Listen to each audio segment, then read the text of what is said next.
Hi, I'm just going to go through this first lesson, in case you missed it or you wanted to go back over the notes. So the PowerPoint is in the lesson in the Google Classroom, and here are this is just me talking through. So we're doing chapter 18, which is about simple harmonic motion, or SHM for short. Okay, so we've got some examples of oscillations here. Car traveling over a bump, you can see the suspension springs oscillating. Clocks in microcomputers, apparently the AC current allows a part of the clock to move in a regular motion, which allows it to count time. I mean, I don't know too much about that. Probably one you're more familiar with: child on a swing in an oscillation, object bouncing on a spring here. Pendulum, simple pendulum here, and then this isn't a small boat, but this is quite a big boat, but a boat rocking from side to side is undergoing oscillations.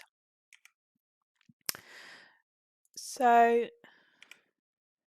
this is the key terminology that you have to know. You need to be able to use it correctly, and you often get asked in SHM quite longer answer questions, and so you have to be able to use these key terms rather than waffling. So you can pause the video to write these down, and then I'll just read through them. Okay, so an oscillation is a movement from one amplitude to the opposite amplitude and back again. So if it's a simple pendulum, it's from one side to the other. If it's a spring bouncing up and down, say from the top to the bottom to the top again. Equilibrium position. So the definition of equilibrium is when the resultant force is zero and the resultant moments are zero. So it's easiest to think about it in a pendulum. In a pendulum, that's the center position here between the two amplitudes, okay? And it's where an oscillating system will eventually come to rest. So in a spring, okay? And then the pendulum in the center. It's often called zero, okay? So the zero position. Then you've got displacement. So displacement is the distance from the equilibrium position. It's given the symbol x in SHM because it is different to linear displacement, which is given the symbol s. So it's x. And then amplitude would be the maximum displacement from equilibrium position. So if you're thinking of a simple pendulum again, it's the furthest that they go on the sides. Free vibrations don't really exist in the real world. They're oscillations with no frictional forces. You might have heard of that as perpetual motion. They don't really exist, but we can pretend they do so that we can model our maths better. Then you've got time period. So time period is one complete oscillation. So from this side, back, and then back again. Okay, and then frequency is the number of oscillations per second, which is 1 over big T. So big T is time period. Okay, it's measured in hertz. We will probably refer to angular frequency instead. So rather than the frequency being how many oscillations there are per second, it's the number of radians you move through per second. It's given the symbol omega, which is like a small curly W. And basically it's your frequency times 2 pi. And what that tells you is 2 pi is one whole oscillation. So it'll tell you what fraction of a whole oscillation you go through in your frequency. Okay. Right, so this is a video that shows different lengths of string and then different masses of balls, and it shows you a really nice thing called phase difference. So phase difference is the difference in the time sort of between 2 points. So say pendulum was oscillating, and then there was another pendulum, it would be the difference between when those two pendulums get to the same point. So if we had 2 pendulums oscillating like this separately, it would be like, if this pendulum come to here, how long would it take for this one to get to here? Okay, if you search in YouTube for bowling balls, or it's something like that, then it comes up, okay? Bowling ball oscillation or something. It's good, okay?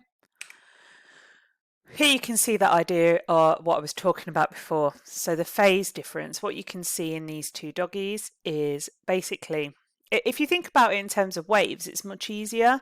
So you can see these two dogs, if we count this as dog 1 and dog 2, so if dog 1 is in front, how long does it take for dog 2 to get to the same position? You can actually see they're actually half an oscillation out, which would be pi radians. So 2 pi is a whole oscillation, they're pi radians out, half an oscillation.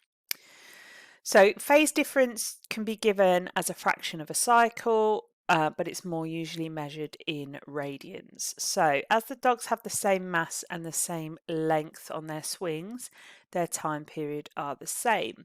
Their phase difference corresponds to a fraction of their cycle. So this term here, delta t over big T, gives you the fraction that they're out in their cycle. So let's say you're measuring the time period, it's 2 seconds, and it takes 1 second for dog 2 to get to the same point as dog 1. Okay, you would have 1 over 2, which would give you half. But you can see that they're half a cycle out from each other. If you then want that in radians, you would multiply whatever term you got here by 2 pi, which gives you pi. Okay.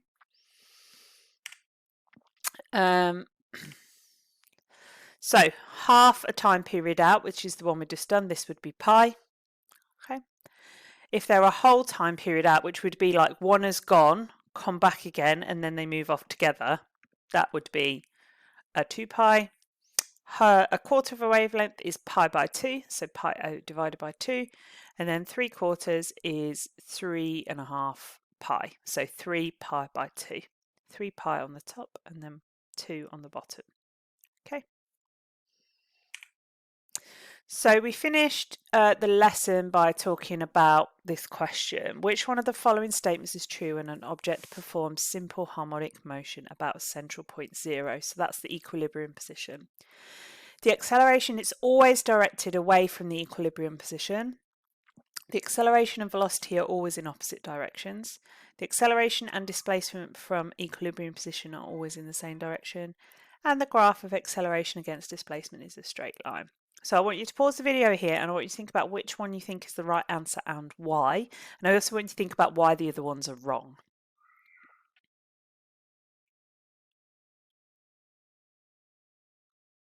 Okay, so the answer is D, and I'm just going to use my visualizer to show you why. Okay, so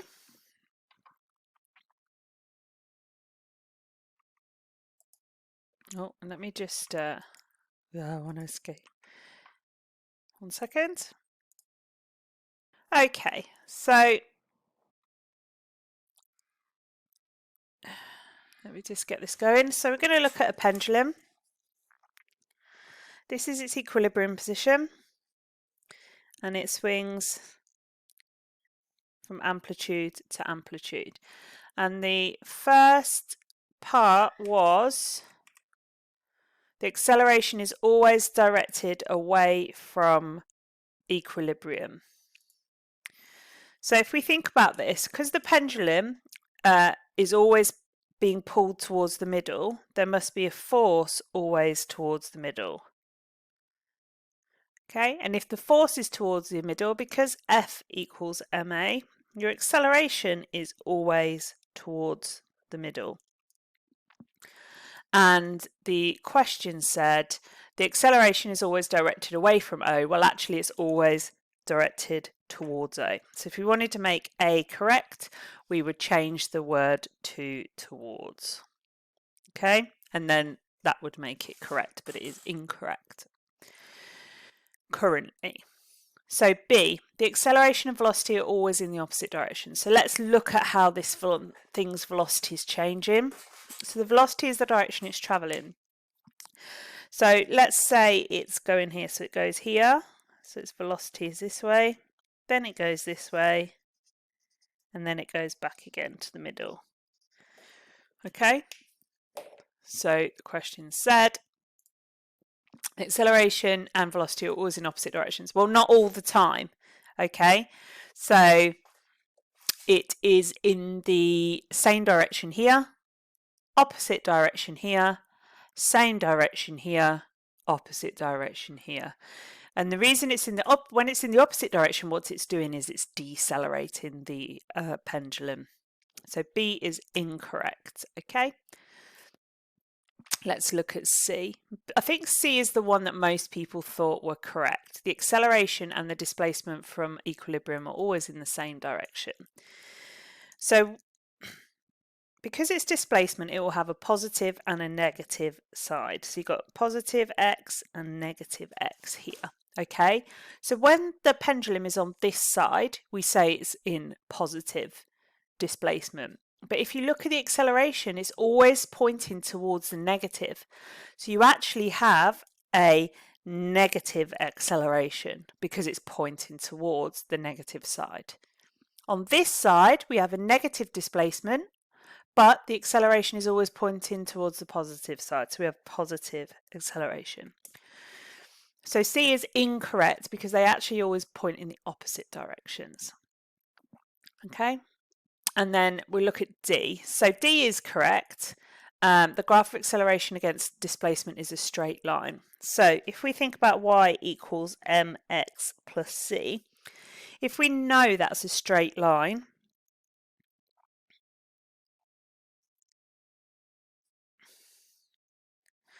okay, if we know it's going to be a straight line, then we know A is going to be proportional to x. But what we've just said is they're always in the opposite direction. So that means that it's actually A is proportional to negative x. So what this graph would look like, it does go through the origin, there's no c term, so that is actually 0. Let's do acceleration displacement. So when the displacement is negative, minus, plus, when the displacement is negative, the acceleration will be positive. Okay, and when the displacement is positive, the acceleration will be negative. And so you would get a straight line like this. And then you would have your constant here. All right. Okay. And the last thing we sort of talked about, we touched on this, is if you were plotting a graph. Now this graph is displacement. It's been a bit naughty here because it's put an S, not an X. It should be X. And then along this axis is time. And it's plotting what this ball is doing. Okay, so it's going through, up to the top, down, down. Okay, so it's plotting this, it's basically a cos graph. Okay, so I asked everybody, right, okay, so what does the velocity time graph look like? Well, there's a really easy way to figure this out. Some of you who are great at maths will understand this a bit more in terms of cos graphs. Some of you will just might understand it in terms of gradient. But if this is my displacement time graph, so this is basically a pendulum swinging side to side. I'm going to plot it as a cos graph. So it started at maximum amplitude. Okay, x, t. Now you should remember from mechanics that the gradient of this graph will tell you the velocity. So if I was to plot a velocity time graph straight underneath, get a different colour, the gradient at each of these points will tell me the velocity. Okay, so the gradient here is 0. The gradient here is 0. The gradient here is 0. The gradient here is 0. And the gradient here is 0. Okay. The gradient here is a maximum negative value. So that means my velocity is at a maximum negative value. And here my gradient is at a maximum positive value. So it goes through a cycle like this. And what you should be able to see is that the velocity time graph is the gradient of the displacement time graph. If you're a good mathematician, you might notice that this is a cos graph. And if you differentiate a cos graph, you get a minus sine graph, which is what this is. And then hopefully what you can remember from mechanics is that if you want the acceleration, you differentiate the velocity time graph. So if I wanted to plot the acceleration, I want the gradient of this velocity time graph. So my gradient is 0 here, here, here, and here, and here. And then my gradient here is a maximum negative value, then a maximum positive value, maximum negative, maximum positive, maximum negative. And join it together. Okay, so whatever the displacement's doing, the acceleration is doing the opposite. They're proportional, so they follow the same graph, but they're doing the opposites. This is positive and this is negative. And if you understand the maths, you'll see that if you differentiate a minus sine graph, you get a minus cos graph. So cos x minus cos x, which follows the relationship of a equals minus x, or a is proportional to minus x. Okay, that's what we did in the first lesson. Mostly, we might not have quite got onto the acceleration, but it follows. Okay. Right, look forward to seeing you next lesson. Bye-bye.